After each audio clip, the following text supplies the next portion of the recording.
शहर के नवनियुक्त पुलिस अधीक्षक आईपीएस केशर सिंह शेखावत ने पदभार ग्रहण करने के बाद शहर के क्राइम के संबंध में आला पुलिस अधिकारियों से फीडबैक लिया। आपको बता दें, शेखावत इससे पूर्व धौलपुर एसपी रह चुके हैं। देखिए।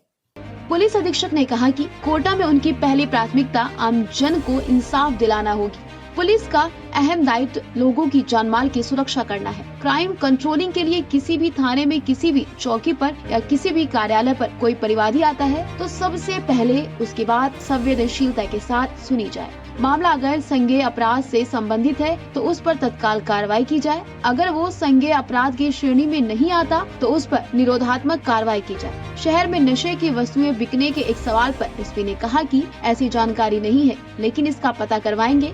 जो भी अपराधी होगा उसके खिलाफ सख्त कार्रवाई होगी। कोटा पुलिस की ओर से अपराधों की रोकथाम के बारे में कहा कि कोटा की पुलिसिंग पूरे राजस्थान में सबसे ज्यादा बेहतर है। इसमें कोई सुधार की जरूरत नहीं।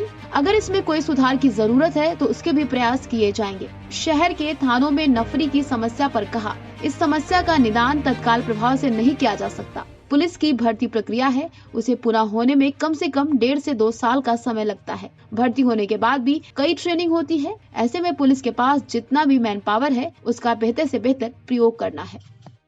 सर, स्मैक को लेकर मेरा एक प्रश्न है। स्मैक में जब उसको पकड़ा जाता है आरोपी को, तो चेन तक पुलिस नहीं पहुंच पाती और वो जो छोटे मोटे हैं उनको पकड़ लेती है। विशेषकर ये पुराना कोटा इस एरिया में ज़्यादा ये दुविधा होती है।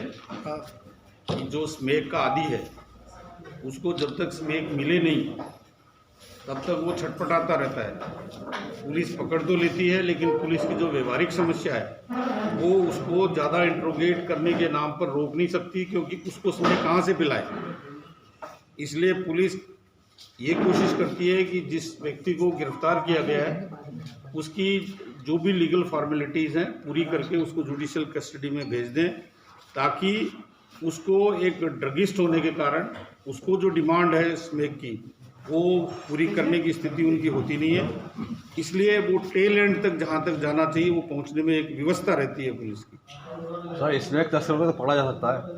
स्मैक तस्करों को तो पकड़ती भी है पुलिस, पकड़ना भी चाहिए, लेकिन जो इनका सवाल था वो ये था कि अंतिम छोर तक पुलिस जाती नहीं है। उससे गहनता से अनुसंधान करें, वो बेहोश हो जाए, उसको हॉस्पिटलाइज करना पड़ता है। तो ऐसी स्थिति में पुलिस बहुत ज़्यादा समय तक उसको डिटेन नहीं कर पाती और वो अल्प समय में इतनी सारी जानकारी देता नहीं है कि पुलिस वहाँ तक पहुँचे। सर, जैसे पिछले कुछ समय से चोरी और चाकूबाजी की घटनाएं कोटा शहर में बढ़ी हैं, उनको रोकने के लिए क्या प्लान रहेगा? ये मुझे भी जानकारी मिली है, तो आज से ही हमने पीसीआर से भी बात की। मैंने मेरे जो अधिकारी थे उनसे भी फीडबैक लिया था कि चाकूबाजी की घटनाएं कहाँ कहाँ होती है, उसको रोकथाम के लिए वर्तमान में क्या उपाय किए जा रहे हैं। अगर वो नाकाफ़ी हैं तो हम कोशिश करेंगे कि उनको सुदृढ़ करें और आप लोगों को आने वाले समय में कुछ परिवर्तन महसूस होगा कि पुलिस ने कुछ नया किया है। सर, भीममंडी क्षेत्र में खुलेआम स्मैक बिकती है। आप जानकारी दे रहे हैं, हम इसको वेरीफाई कराएंगे और एनफोर्स करेंगे। जो भी ऐसे लोग हैं उनको बुक करेंगे। सर, शहर में ही है, शहर में ही है। आप मुझे जानकारी थानों से 50 मीटर की दूरी पर ये सब काम चलता था। मुझे आप पुलिस को भी जानकारी है, लेकिन पुलिस वहाँ पकड़ती नहीं होगी। मैं कह रहा हूँ आपको, मैं आपको विश्वास दिला रहा हूँ जिला कप्तान के तौर पे कि अगर आप मुझे कोई सार्थक सूचना देंगे, I will get it verified and I will take stern action on that.